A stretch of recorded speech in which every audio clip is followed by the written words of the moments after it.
Should MPs have second jobs? Keir Starmer moves against Jeremy Corbyn. And should laughing gas be banned? This is Politics Live.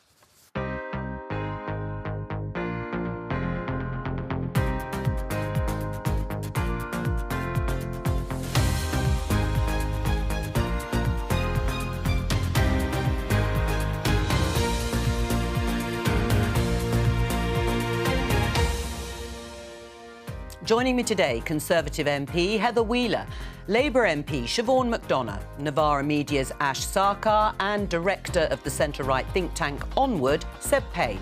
On the programme today, we need to make sure that we give antisocial behaviour the urgency that this subject deserves. Banning laughing gas and immediate justice for offenders. Is this the right approach to tackling antisocial behaviour? Oh, Jeremy Corbyn! No, Jeremy Corbyn, says Keir Starmer, as he moves to block him from standing as a Labour MP. The current government position is that the bill goes far enough. We think we need to go a little further. That's the purpose of parliamentary scrutiny. Pressure from Conservative MPs to toughen up new laws to tackle small boat crossings. It truly has been the privilege of my lifetime.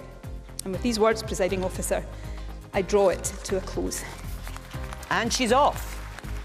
Just a few hours until we find out which one of these three candidates will replace Nicola Sturgeon.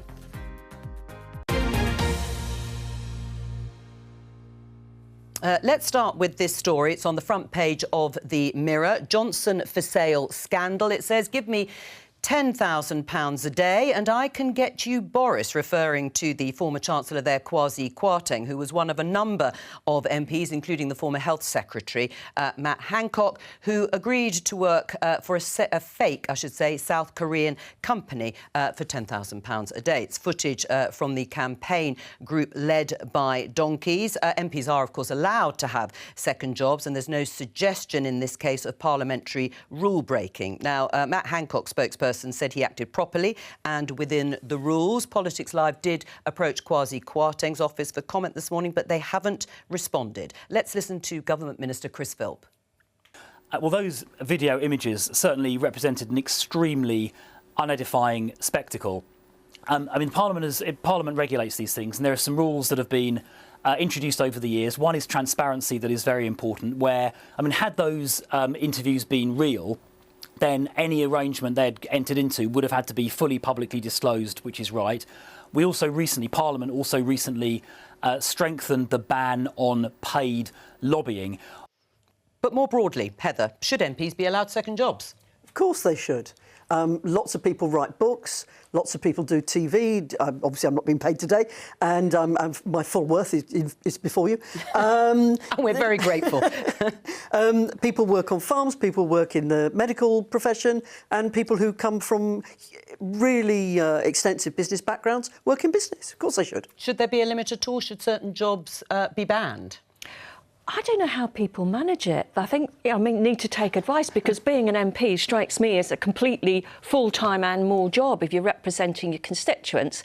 I think the answer is generally no, but there are exceptions. Clearly, people in professions like being doctors, nurses, or sometimes lawyers need to keep in to do something in order to keep their registration. But I actually think there's a huge job to do, and we need to do it. But would you actually ban those other second jobs? For example, David Lammy, Shadow Foreign Secretary, declared income from more than 40 different sources and earned over £200,000 since 2019. Maybe you should get advice from him. Well, David does a programme on LBC, and I think that's only a good thing, because he hears from people and he gives a particular view. I think it depends what it is and whether it actually supplements what you do and gives you knowledge, or actually it means that you're not doing your job and actually you're paying some young staff member an awful lot less to do something that you should be doing. The amounts of money are quite eye-watering in this particular scam, £10,000 a day. But on the other hand, people do add value, don't they, MPs, with second jobs that they do? I don't see what 10k a day for Kwasi Kwarteng adds to anybody. What we're seeing here is a form of corruption. Destroy your economy? Well, you do that for cheaper than 10k. What But remember, it isn't. It isn't corruption. If this had been... Well, let's put it this way. But the thing I'm saying is within the rules. It's within the rules. Yes, it is. But it's a form of corruption because, let's be real, nobody thinks that these individuals' expertise is worth 10k a day. It's for influence well, some people and might, it's obviously. for access. I mean, George Osborne, after he stepped down as Chancellor, he made nearly £190,000 in a single week giving talks to banks and for hedge funds. This man is not that interesting, and he is certainly not that funny. So what is that money really paying for? But that, of course, is a value judgment, isn't it, made by the people who are prepared to offer it. Where are you on this, Seb? I think it's all about having trust within the system at the moment. And as we saw with the Owen Paterson-Farrago, when it started the fall of Boris Johnson in 2021, I think, that showed a system that people didn't have trust in. It was clear that the most egregious breaching of parliamentary rules happened. There were reforms, as you referenced, Heather, to paid lobbying after that. But I'm still not sure there's quite enough public trust in the system as it stands at the moment. What I would like to see, I don't want to think you should cap by profession, because I think that starts to get too prescriptive and too complicated. But I think there could be a cap on hours you can do beyond your job, because you are right, Siobhan, being an MP is a massive job, but there are set profession sectors, doctors, nurses, lawyers, farmers, where you do have to you can't just entirely get rid of what you did before you become an MP, but also you do want MPs part of public life. Chris Bryan has written many great books about Parliament. If you didn't have second jobs, he couldn't do that. So I think you need to find a way to rebalance the system so people see that MP is always the primary job. That's what they are there for. Anything outside of that, for example, you could have a 20% ban on 20% time, so you could spend a maximum of 1 day a week on outside interest, and that would ensure that MP's primary focus is on Parliament, not on other stuff. Would you welcome that, Heather, before we move on? I think it would make it completely transparent. And I think that's probably what the public would like to see. I genuinely think that you bring a huge expertise to the role of an MP and you bring a huge expertise to the role of a business. I think it's, and I can say this here in this building, not in the other building, this really is hypocrisy. You've got front bench Labour people writing books, doing TV, doing radio, earning good money. Thank you very much. Apparently that's absolutely fine. But if you're a businashman, it's not fine. Siobhan? Well, that's hypocrisy. It's a question of where is the clash?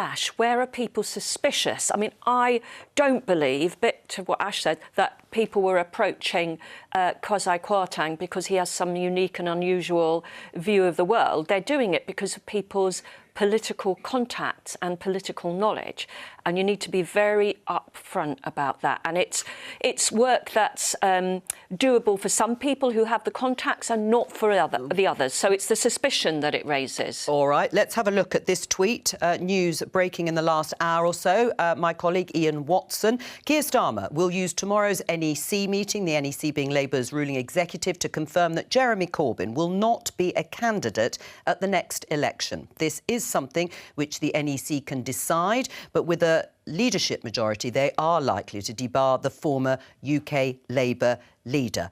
He lost the whip some time ago because of his response, Jeremy Corbyn this is, because of his response to the report into anti-Semitism allegations and claims in the Labour Party. What's your response?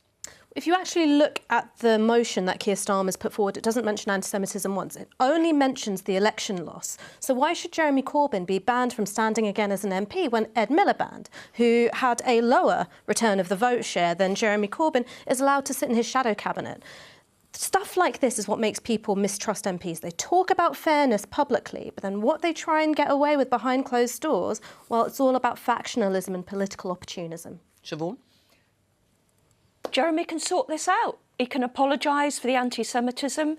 He can acknowledge that the Human Rights Commission was right and this wouldn't happen. But it doesn't mention anti-Semitism. He is belligerently belittling and demoting the amount of anti-Semitism that went on in the Labour Party. But then why doesn't it mention anti-Semitism in Keir Starmer's motion? It only mentions the election loss. But we know that that is why this is happening. But then why doesn't it say it in the motion? If we all know it, why isn't it in the motion? It was, of course, the reason he lost the whip, wasn't it? That was why he lost the Labour Party whip in the first place. And this is going a stage further, just to explain to viewers. But yes, Siobhan, why doesn't it mention it, do you think? I haven't seen the motion, but what I know is that if Jeremy were to say, look, in retrospect, things were bad, I should have done more, anti-Semitism is always wrong, then there would be a much greater challenge. But because of Jeremy's own position and own words, he's got himself into this position. Should he apologise? If he apologised, the likelihood is he certainly would have got the whip back. The thing is, I don't think that an apology on that matter will do it, because they've cited a different issue that in this motion. But should he apologise anyway? I mean, process apart, should he apologise? I think that he has apologised, and I think that he can do so again. I think there was a form of words which was agreed. He has apologised. Hang on. He has apologised many times for the mishandling of anti-Semitism within the organisation, and he has made it clear that anyone who was perpetuating that form of racism and bigotry and was doing so in his name is not welcome in his party. Now, if it was about anti-Semitism, and this is the point I'm making, it would be mentioned in the motion. Ultimately, the reason why they haven't is because they've tried to create a different pretext. But just forget the history. I'm absolutely not. I watched my friend Joan Ryan turn up at her constituency meeting for a no-confidence motion with Iranian state TV filming it from the front row. It was bedlam. What was going on in the Labour Party did not reflect a Labour Party. You've let Angela Smith, you called people of colour a funny tinge on this show. I've been a member of the Labour Party since I was 16 years of age. That period of Jeremy Corbyn's leadership presented a Labour Party to me with views that I had never ever heard before. I'm sorry. If the Labour Party, if the Labour Party was serious about racism, needs to appreciate that and needs to apologise. If the Labour Party was serious about racism, one, it would actually pick up the phone to Martin Ford Casey when he talks about there being a hierarchy of racism. It would deal with the mistreatment of black and Asian councillors and black and Asian MPs. And three, hang on. I did listen to you, and now I'm talking about comes up in the Labour Party. We try and move the goalposts. We talk about something else. We don't deal with this is the issue. Finish your point. I'm talking as a woman of colour who's been on the left for a long time. And I was actually sitting in a seat just like this when Angela Smith turned to me and referred to people of colour as having a funny tinge. It was right here on the show. She's back in the party. How's that for zero tolerance? I think Angela Smith has apologised for her words, realised that she was wrong about them. We cannot say the same for Jeremy Corbyn. And he presided over a period in the Labour Party which brought shame to us, and I feel ashamed of it to this day. And Martin Ford? Ash, can I ask you a question about the apology thing just on this? Because you're right, he has apologised in the round, but what he's not accepted was the Equality and Human Rights Commission report, because when that came back and said there was institutional racism within Labour, and that's now been removed, Keir Starmer has worked towards that. If Jeremy Corbyn had apologised for that report and accepted that report, I do not think he would be suspended. Why did he not accept that? He talked about how saddened he was reading that report, and he also said but why could he not just said it? I think that what this is about is that there would have been nothing that he said that would have been good enough in the eyes of Keir Starmer. I think, honestly, that's the case, and that's why they haven't mentioned anti-Semitism in this motion, because if he did do everything that's being asked, he said, I will accept whatever form of words you want me to say, and said it, they would say, well, actually, it's not about that. It's about the fact she lost the election. It's looking for an excuse, and it's plain as day. But that motion is about wider disrepute of the Labour Party. That's what they get at, and that obviously plays into what Siobhan was saying. It doesn't mean anti-Semitism by name, but the election result, combined with anti-Semitism, is what took Labour to that dreadful result in 2019. But I'm sorry, if it doesn't mention anti-Semitism in the motion, I don't think you can consider these two together, particularly when Ed Miliband, who lost an election, is in the shadow cabinet. Well, moving away from the process, do you think Jeremy Corbyn should stand as an independent? I think that he's someone who could do well as an independent. Like other successful independents before him, he's particularly well liked in his constituency. Everyone agrees he's a very good constituency MP. And also he's got name recognition. So this could be something which ends up being a self-inflicted wound for Keir Starmer. I think it's completely up to Jeremy whether he wants to stand as an independent or not. The Labour position is what matters to me, and the Labour's position is absolutely right. Do you think it will be divisive, though, Seb, in terms of keeping him out of the Labour Party and refusing to let him stand as a Labour candidate? Well, this has come to this point over several years. We've not just come to this suddenly because of this point. The Equality and Human Rights report, which was absolutely damning, came out several years ago. And Mr Corbyn's response to that, as we were saying earlier, was to not just accept it in the same way that the Labour leadership did. There were a lot of efforts, Ash, between the whipping team, the chief whip, and Jeremy Corbyn to try and broker some kind of compromise. But Mr Corbyn has consistently failed to accept the findings of that report and accept what was found. And I think that is the divisive issue. If he'd accepted that... What element of the report didn't he accept? He did not accept the point where he found that the institutional racism point, the Equality and Human Rights Commission He talks about how saddened he was by the findings. He didn't disregard the report. The bit that was contentious, oh God, this is so boring and doesn't impact people's lives in the real world. Oh, sorry, anti-Semitism is boring. No. I'm talking about haggling over words. I'm talking about haggling over the precise words, the words that he used, which caused the problem. Why couldn't he just apologise? I'm just explaining what he said. That's it. Okay. Right? What he said, and the bit that Keir Starmer had a problem with,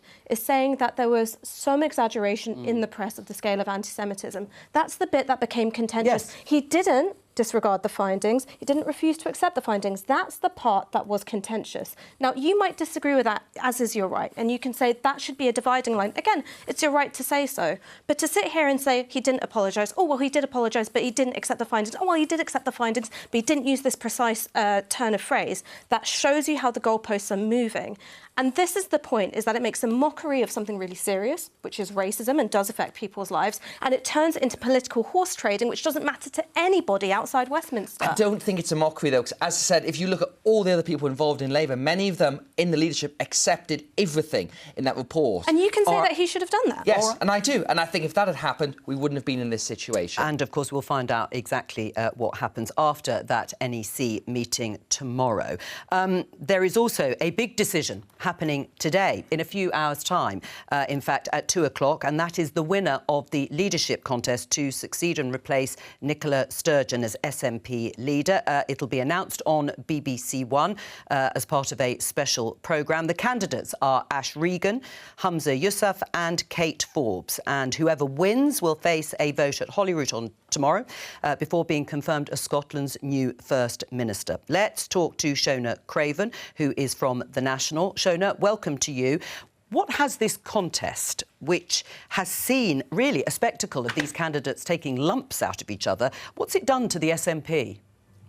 Well, I think it has exposed some divisions which a lot of outsiders might not have been too aware of, because obviously under Nicola Sturgeon's leadership there has been huge electoral success. There's still the constant discussion of independence, but maybe not as much progress towards independence as many in the SNP would have hoped. I mean, what's it done, though, for the cause in terms of independence? It seems to have been put on the back burner to some extent by the candidates themselves. Well, some critics of Nicola Sturgeon might have pointed out that they felt it was on the back burner already and that they were sort of being led up a hill and down again with various pledges of how it was going to be achieved. I think the two front runners, as we can tell from, or as far as we can tell from the polls, both Humza Yousaf and Kate Forbes have essentially admitted that support for independence needs to be increased before they can try to push forward to get a second referendum. Right, because actually the last poll that I've seen shows actually that support for independence is at 45% and those in favour of the union on 55%, so far off a majority. In fact, that was the result of the 2014 referendum. Well, I mean, that was one poll, and I think consistently it's the most recent one. Seeing, it's the most recent one. Well, it might be the most recent one, but it is still just one poll. And I think, to be fair, we're looking at a 50-50 situation that has been the case for quite some time. So obviously, whoever is the new First Minister will really want to see 60% before they say, right, we need to have a referendum, because what's the point in having a second referendum and not winning it? That really would put the cause back very significantly. Seb, what's your reaction post this contest? What's it revealed to you? I think, first of all, that obviously the SNP has sometimes resembled a personality cult. And I think you can see what happens when the personality gets removed. All sorts of things come out, and you can see that's what's happened.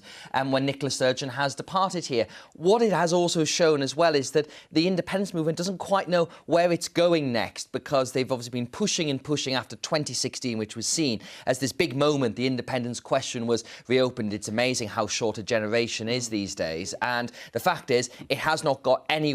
And I do think that really this is going to be a big opening for the other pro-unionist parties. Do you? Yeah, because I think the fact is whoever wins this contest, none of them have the experience or the stature of Nicola Sturgeon. That's a basic fact. I think it's definitely true that Nicola Sturgeon is a generational talent when it comes to politics. She's a kind of uniquely good communicator, and anyone who's following in her footsteps is going to have some pretty big shoes to fill. I think the things which are really interesting about this leadership contest is that you're starting to see a bit of movement away from the fact that you've had this very tight-knit leadership over 10 years. Alex Salmond, Nicola Sturgeon were very close until they spectacularly fell out.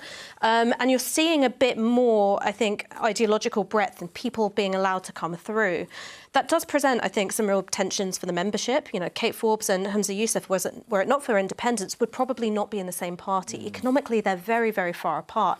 So I think that independence is one big issue people are making their judgment on. But the economy, social issues... Right, well, let's put... Yeah, Shona, can you respond to what you just heard Ash Sarkar say? I mean, would they be in the same party, Humza Yousaf and Kate Forbes? And perhaps, actually, you could just tell our viewers a little bit about their differences. Well, I think we need to be careful of overstating those differences. Kate Forbes is the current Finance Secretary for the Scottish Government. And although we've heard a lot about the economy, a lot about growth, a lot about taxation and redistribution, what we always have to remember, and I think it's actually bizarrely been quite easy to forget in some of the hustings, is that Scotland has very limited powers to grow its economy, to do things differently, to borrow money. And so this is can't be seen through a sort of Westminster prism. We have to look at what's realistic for any Scottish Government to achieve. So I do think some of the differences have been a little bit overstated, including on some of the social issues, some of the hot button issues, the discussion about things like equality, even abortion. I think when you actually look at what's on the policy agenda, those differences may have been a little bit exaggerated by parts of the media, parts of social media. And so I don't think the differences are necessarily as great. Obviously, when you're competing against someone, you want to say, I'm different. But I think we've seen a lot of Humza Yousaf stealing some of Kate Forbes' clothes a little bit in terms of talking about eradicating poverty, in terms of talking about increasing wages for carers, because we have a desperate shortage of those. So I think actually they agree on a lot more than they disagree on, even if the media debates might give another impression. Well, as I say, I'm not sure it was the media that exaggerated. I think it was there for everyone to see, certainly on the social issues, Seb, that Shona was talking about, particularly when you think of the Gender Recognition Reform Bill, because I think Ash Regan left the government at that point. And there are obviously disagreements over that and same-sex marriage between Kate Forbes and Humza Yousaf. Exactly, and you can paint that nice rosy picture of everyone being a nest of singing birds, and you can watch an SNP debate and they look completely opposite things. There was that amazing moment when Kate Forbes laid into Humza Yousaf's record in transport, in health, in almost every single beat that he has done. But obviously, tone and personalities matter a lot in politics, and I think if you look at the difference between them, they would all be very different kinds of First Minister, and they would all obviously take the SNP in a different direction. If it's Humza Yousaf, then it will be continuity Sturgeon, essentially, in terms of its tone and its approach to independence and running the Scottish Government. I think Kate Forbes, I do think she'll be much more focused on the economy and growth. It's where she's an expert in, but also where she's got a vision. And if it was Ash Regan, you would see a much bigger focus on pushing for independence now through every single mechanism. So, I don't really think they are all the same, and it will be fascinating to see. I mean, the general consensus is between Kate Forbes and Humza Yousaf, and really it's, does the party want to break with the Sturgeon era? That's the simple question, and that's what the members have been voting on. Shona, would you agree with that, particularly when we've heard from the Greens that they're not completely signed up as partners in government to all of the candidates? Well, I think the Greens are very important, will be very important this afternoon and tomorrow. The agreement between the SNP and the Greens has ensured there's a pro-independence majority at Holyrood. The Greens have been consistently warning the SNP members not to vote for either Kate Forbes or Ash Regan. But then even at the weekend suggested that Humza Yousaf might not be to their pleasing if he doesn't challenge the Scottish Government over the Gender Recognition Reform Act. But when he suggested that if the legal advice said that was a lost cause, he wouldn't do it, and the Greens didn't like that. But then even in the last maybe 48 hours, Patrick Harvey, who is a very committed cyclist, has been backpedalling for his life and saying, we'll try and work together with whoever wins because we want to stay in influence. And why wouldn't they?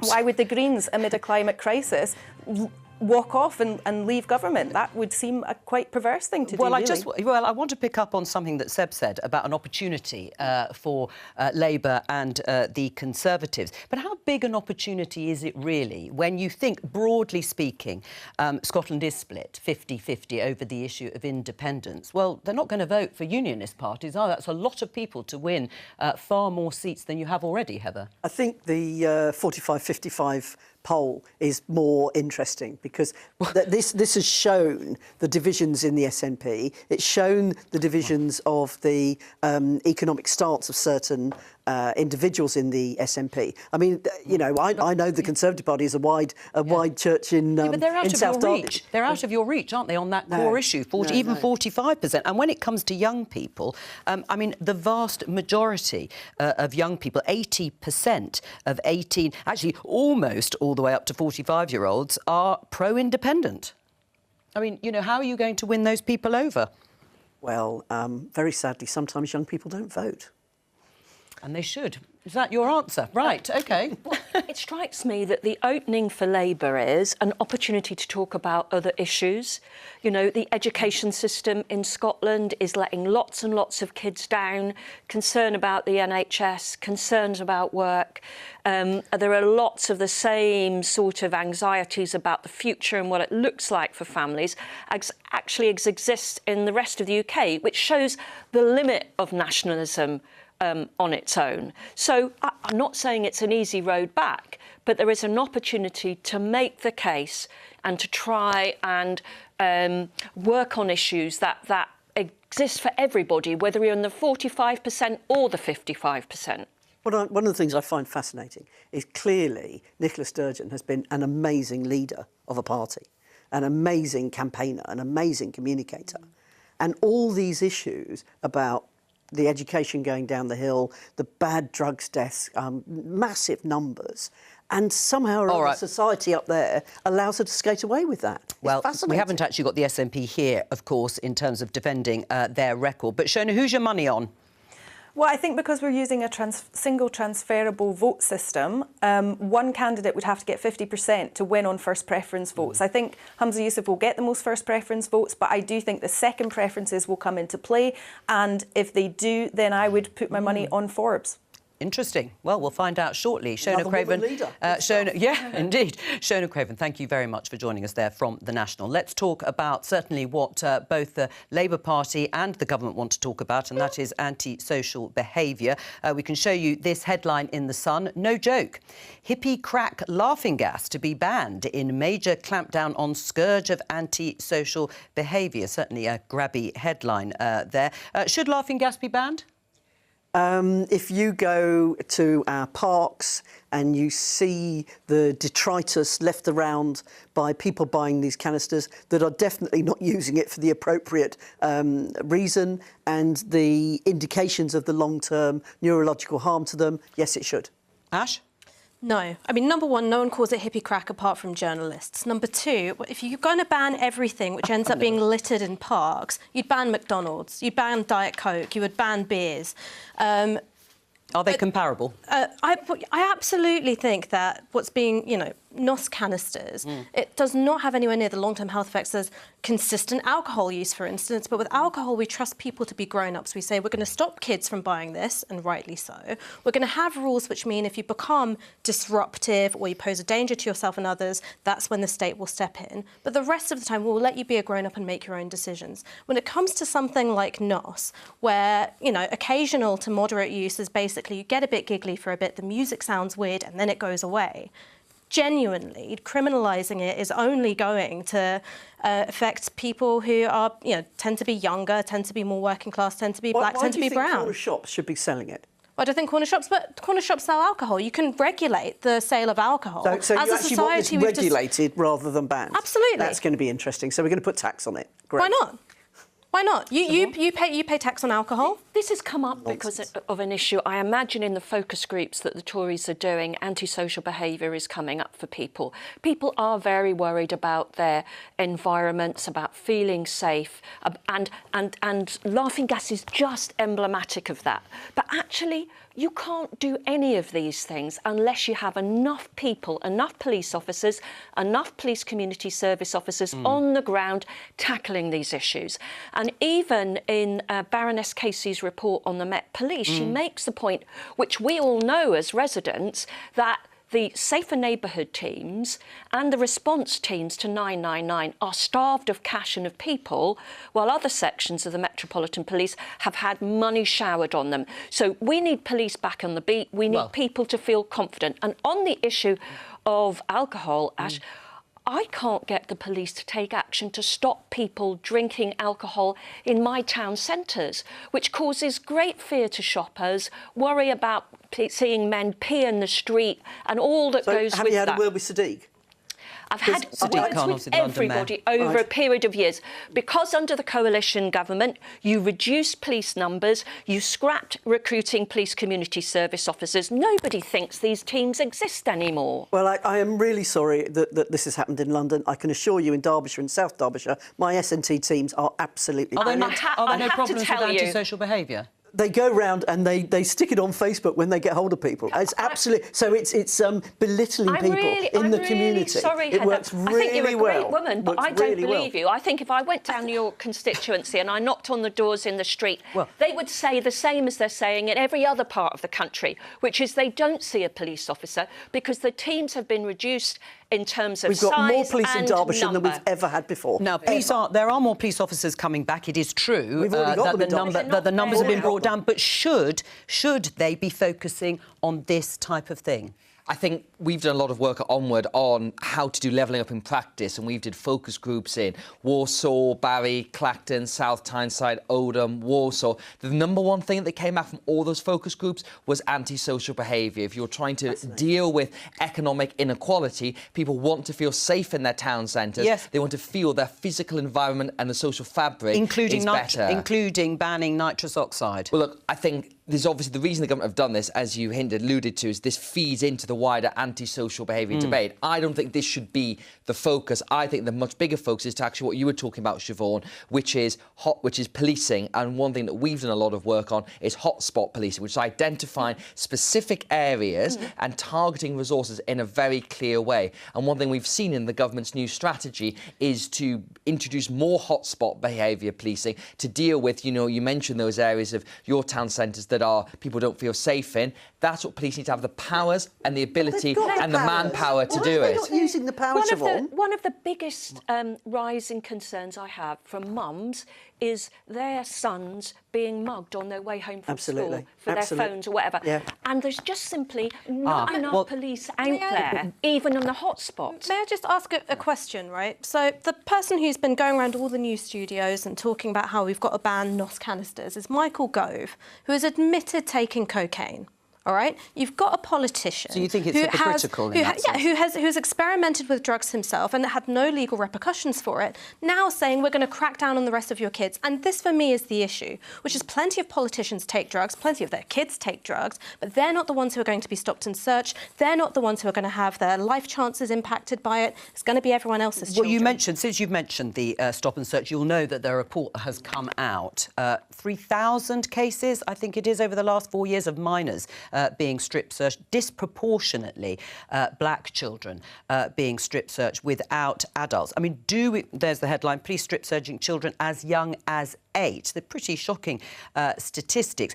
Do we want to be giving the police more powers in the wake of that and the Baroness Casey report into what has gone on at the Met and the culture there until they've sorted themselves out, Heather? One thing that I find very disappointing is that on so many occasions there wasn't an appropriate adult there. And now, maybe somebody who's 15, 16 and they look 20 or something, but not an 8-year-old. I just don't understand that at all. I mean, that shouldn't be happening. In our system is in chaos and is just collapsing around us. Sometimes the only time young people get the help they need is when they get into the criminal justice system because somebody takes some notice. If you try to get an appointment at the Child and Adolescent Mental Health Service, if you try as a young adult to get somebody to take notice of your mental health, it just doesn't happen. Nothing works.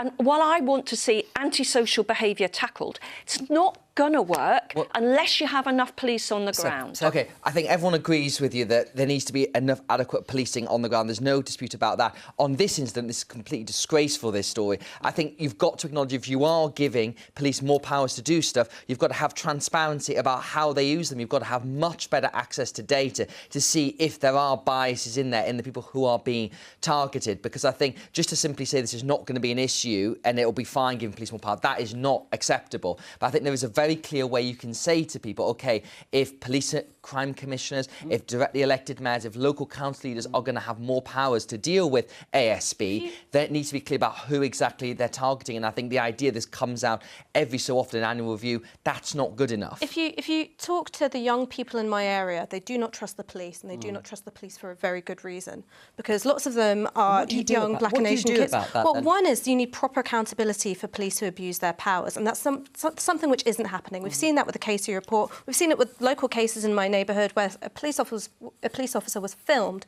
punching a teenager in the face. He faced no censure, no actions for misconduct. That is something which has an absolutely corrosive impact. And then when you're saying, oh, to tackle antisocial behaviour, we need more coppers on the streets, what that's going to mean is that those working class black and brown kids in my neighbourhood are going to get hassled when they're hanging out in the park, and middle class people like me will be left alone. Who is the victim of crime? I'm saying kids who are doing nothing wrong. Their phones on the way I'm saying the kids who are doing nothing wrong. Who's having knives brandished at them? It's not middle-aged women like me. It's young guys trying and staying safe. But when those powers if we have more police, we have more intelligence about what's going on.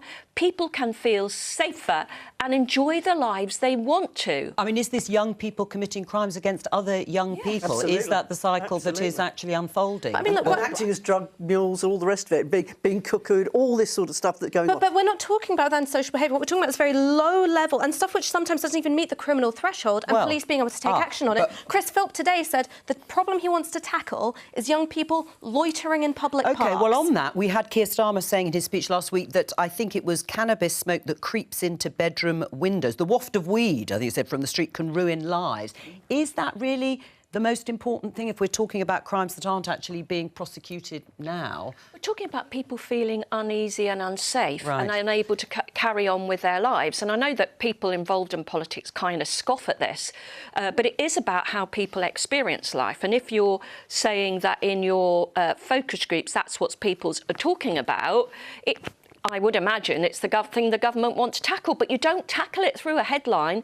You need to have police on the beat. You need to have people feeling confident in the behaviour of those police. All right, well, let's... Oh, yes, go on, Seb. I think we've got to be very careful to disaggregate these two things in some ways. First of all, tackling antisocial behaviour and structural problems from policing forces, they are not the same thing. You can't say that you can never give the police more powers because you get these awful instances. You can say you can be very careful about how you do it, and you should be sceptical of it. Which is fine, and I think if you look at what's in the antisocial behaviour strategy, a lot of it is based on research. If you take, for example, some of the academics that have informed that research, it's based on experience we've seen about how antisocial behaviour develops in specific areas. Back to the slogan, tough on crime, tough on the causes of crime. Wow, in I remember London, it well. the youth service, the youth service has collapsed by 50% since 2010, and the cuts in money to local government, because if you're faced with having a 40% reduction in your budget, you're going to take out those services you aren't legally required to provide. And that is the youth service, which is a short-term gain for a terrible long-term outcome. Just very briefly before we move on, Rishi Sunak also introducing this immediate justice scheme to combat antisocial behaviour. Offenders to clean up damage within 48 hours, wearing jumpsuits or high-vis jackets in government bid to claim crime as priority. Is that a gimmick?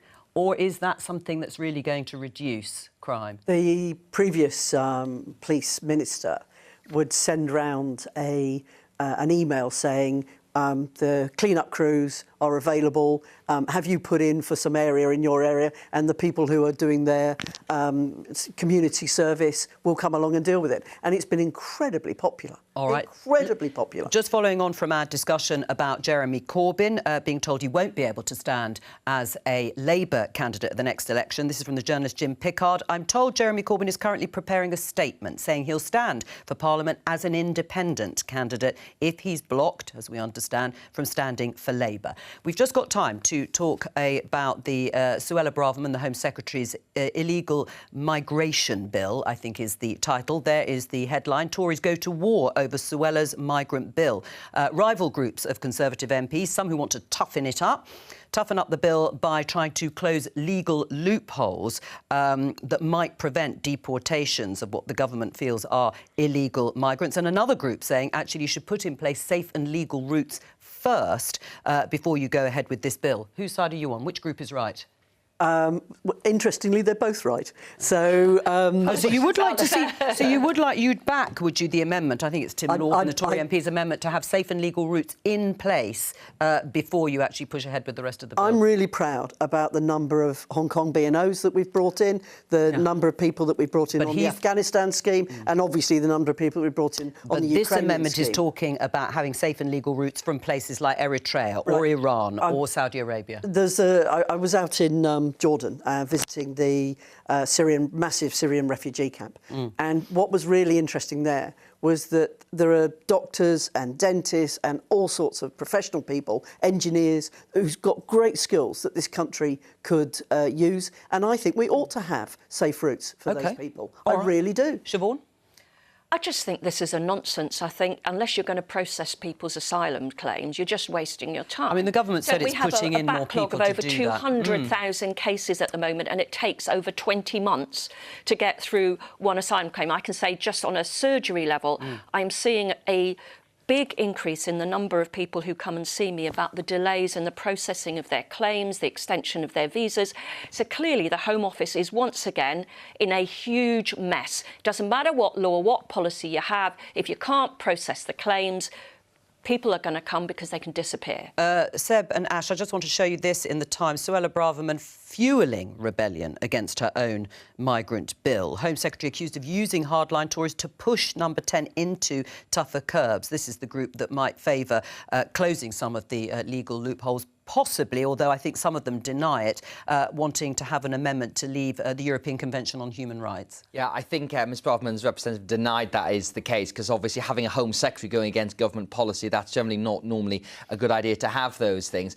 I think, you know, it seems as if this strategy is to go to the absolute limit of what you can do within the ECHR, and I don't think there's any real base within government to do that. But coming back to the point you were asking Heather earlier about, you know, having more legal routes, I think absolutely you do need to have that I understand why the government is doing the illegal migration bill, but I think there also needs to be more routes. And again, if you don't mind me mentioning it, Onward, we've just produced a report called Forced to Move about the impact that's going to come on the UK due to climate change. There's going to be lots and lots of people, millions of people who will want to try and move due to climate change, and we've argued there needs to be a climate skills visa route, and there also needs to be a natural disasters visa route, because at the moment I think the balance is not quite right in having the pathways to allow people who do need to come in on top of the situations that... What I would much rather have is the amount of overseas aid that we're using on the asylum seekers here waiting however many months to be processed.